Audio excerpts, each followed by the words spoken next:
The class gathers around the organizational chart to review their commitments during Learning Center's time.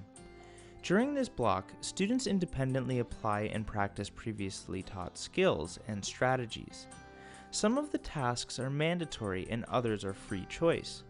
While students are engaged in a variety of open-ended tasks, the teacher is free to assess their progress, offer support to small groups or individuals, and plan for next steps to push the learning forward for all students.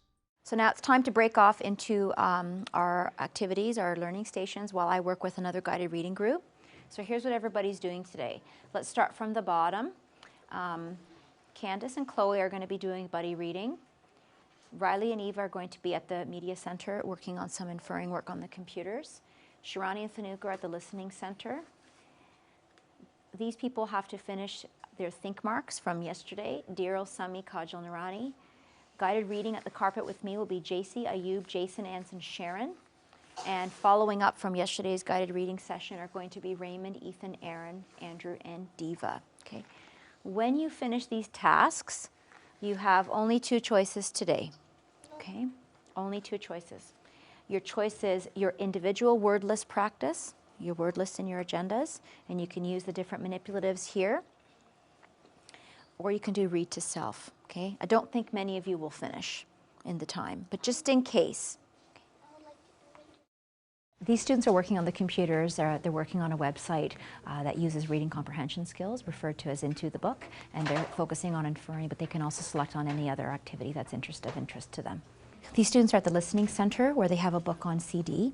It is a familiar text that we've read during Read Aloud. So the text models fluent reading and expressive reading for them. And then when they're finished, they're also going to be working on their own oral language skills and having an authentic conversation about what they read.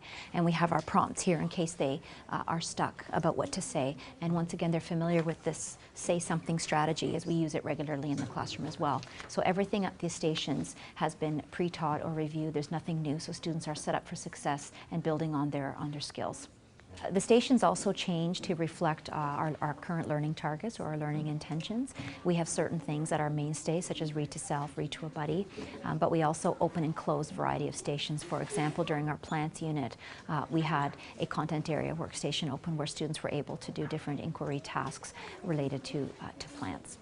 So after our first instructional chunk of our day, we break off into learning centers. Originally it was based on the Daily 5, and they've evolved into learning centers. So students have, yesterday they chose what they were working on today, so that they've all been able to choose a new activity or continue work that they were doing yesterday while I'm meeting with a small group.